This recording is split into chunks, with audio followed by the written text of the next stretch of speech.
Okay, let's talk about something that people usually avoid discussing in polite society. Who actually runs the largest economy in the world? The president, Congress, or maybe the people through their sacred democratic elections? Well, how can I put this gently? Remember that picture from school textbooks? 3 branches of government, checks and balances, the will of the people. Everything looks neat, symmetrical, democratic. Makes you want to salute the flag. Now let's look at how it works in reality. Spoiler alert, it is uncomfortable. The Federal Reserve System. Power without elections. Let's start with the most interesting part. With the institution that controls the amount of money in the economy, sets interest rates, and with a single decision can crash or lift markets by trillions of dollars. The Federal Reserve System. The Fed. Here is the first uncomfortable fact. It is not a government institution. Technically, the Fed is an independent central bank. Its leadership is not elected by anyone. The Board of Governors is appointed by the President and confirmed by the Senate, but for 14-year terms. That means they outlast any president. And the regional Federal Reserve banks, there are 12 of them across the country, are partially owned by commercial banks. Yes, you heard that right. Banks own part of the institution that regulates them. Imagine prisoners owning part of the prison. Sounds absurd? Welcome to the American financial system. What the Fed actually does. When the Fed raises interest rates, your mortgage becomes more expensive. A car loan becomes more expensive. Credit cards burn even harder. Companies invest less, hire less, and sometimes start laying people off. When the Fed lowers rates, money becomes cheap. Loans are easier to get. The economy speeds up. But inflation can also spiral out of control. Decisions are made at meetings of the Federal Open Market Committee. 12 people, behind closed doors, decide the fate of roughly 330 million Americans. And billions of people around the world, because the dollar is the global reserve currency. These 12 people are not elected politicians. They are economists, bankers, financiers, people who spent their entire lives in very specific circles, studied at specific universities, and worked in specific institutions. They are undoubtedly smart. They are undoubtedly qualified. But they represent a very narrow slice of society, and their decisions affect everyone, from a Wall Street billionaire to a cashier at McDonald's. Too big to fail. Do you remember the year 2008, the financial crisis that nearly collapsed the global economy? When the largest banks were on the verge of collapse because of their own risky bets on the housing market, what happened? They were rescued. The government poured hundreds of billions of dollars into them. Taxpayer money was used so that banks that had driven themselves into bankruptcy could continue to exist. Too big to fail. A nice phrase. But here is what it means in practice. If you are big enough and deeply connected to the system, the rules are different for you. You can take any risks you want. If you win, the profits are yours. If you lose, everyone else pays for it. This is not capitalism. It is socialism for the rich and capitalism for the poor. Profits are privatized, losses are nationalized. And did anything really change after 2008? The biggest banks became even bigger. Concentration in the financial sector increased. The same people stayed in charge. Some even received bonuses. The revolving door. Now let's talk about the revolving door. This is the term used to describe how people constantly move between government positions and the private sector.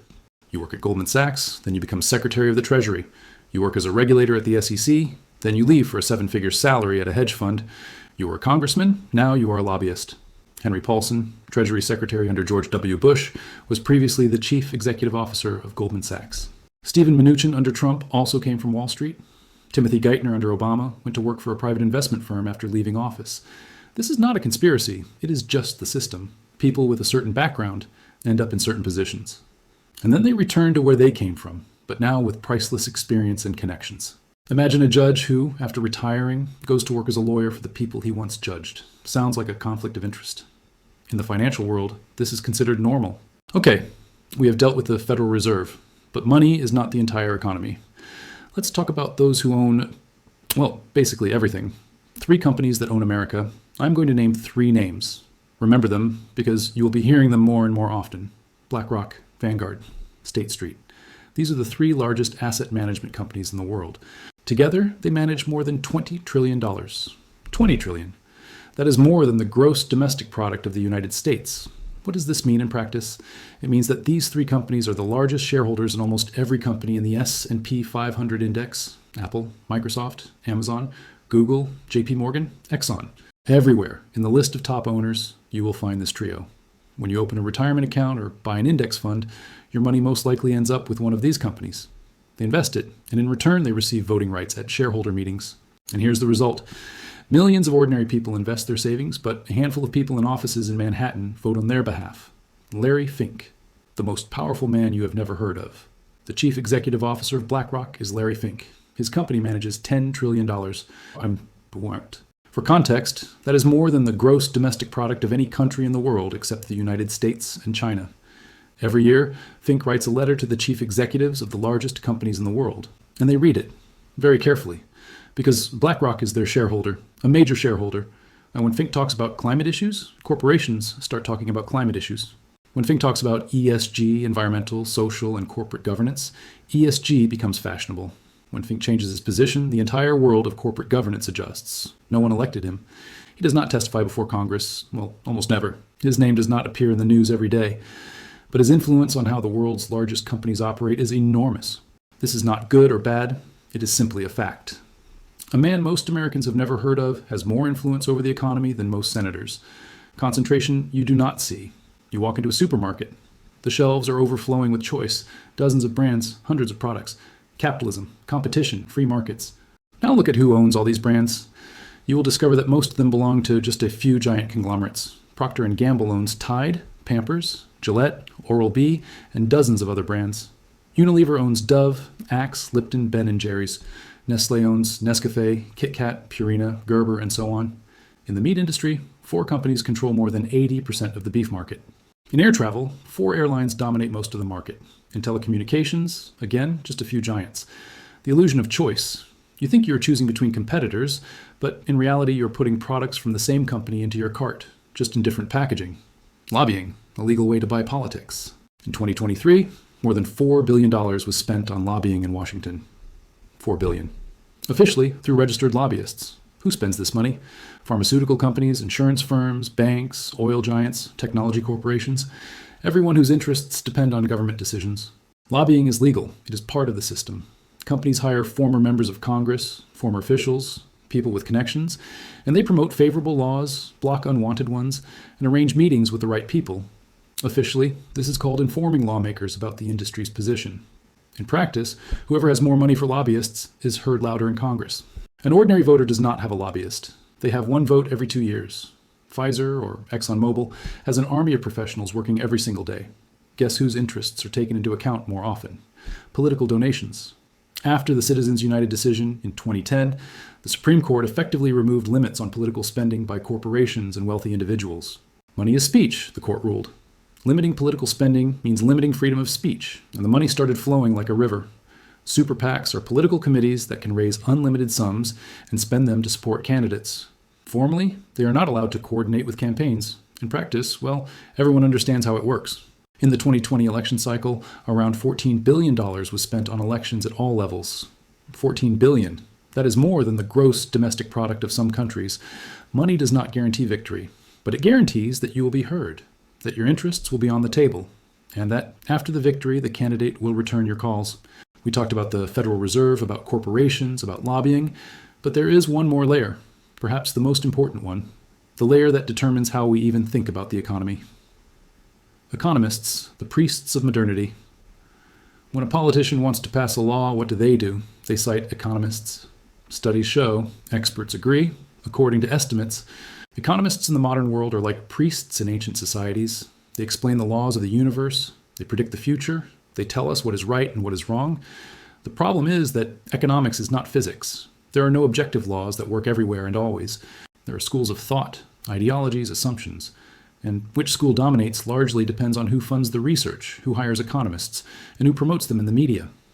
Elite economics departments, Harvard, Chicago, MIT, Stanford, produce people who later work at the Fed, the Treasury, the IMF, the World Bank, and they carry with them a particular worldview.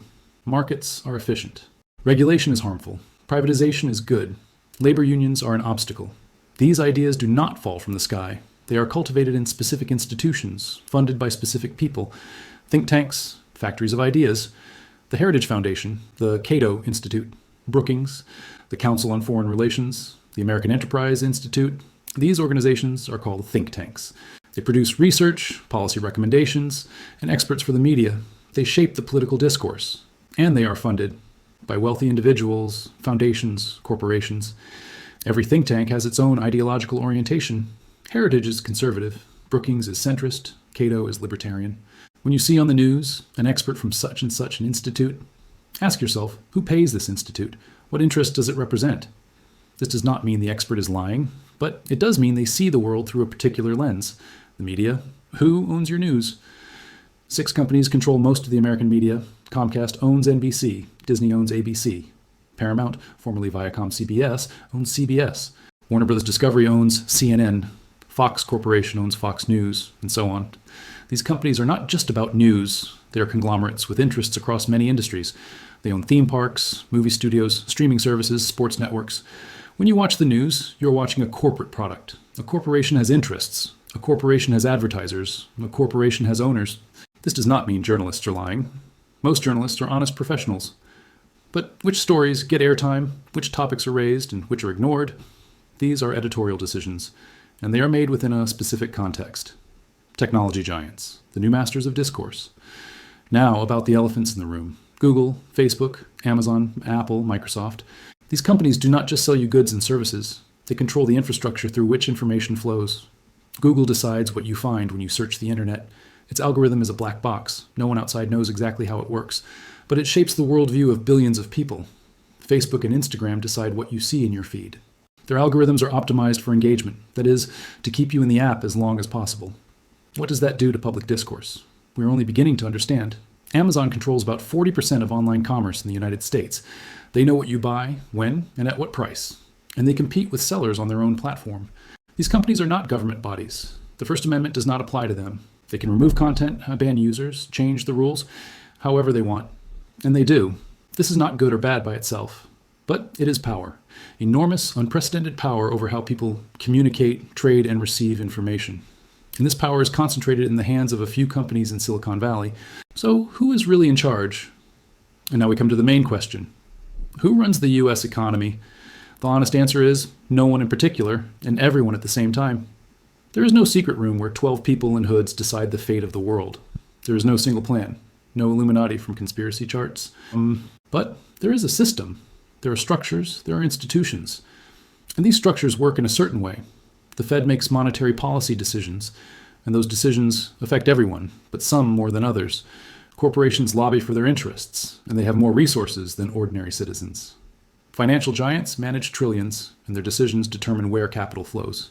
The media shape the picture of the world, and they are owned by conglomerates with their own interests. None of this is a conspiracy. It is simply a system. It evolved over decades. Each element makes sense on its own, but together they create a specific configuration of power. What this means for you, I'm not telling you all this so that you fall into despair, or so that you stop voting because nothing will change anyway. I am telling you this so that you understand the rules of the game, because when you understand how the system works, you can make more informed decisions. When the Fed raises rates, you understand what will happen to your mortgage. When corporations lobby for a law, you understand whose interests it protects. When the media promote a narrative, you can ask who benefits from it. Knowledge is not a guarantee of power, but ignorance is a guarantee of powerlessness. Democracy is not only voting once every 2 years. It is understanding how decisions that affect your life are made. And it is understanding that the official picture, 3 branches of government, checks and balances, is a simplification. A beautiful one, but a simplification. Behind the scenes are people and institutions you never voted for. And the better you know them, the better you understand the world you live in. And understanding is the first step toward any change.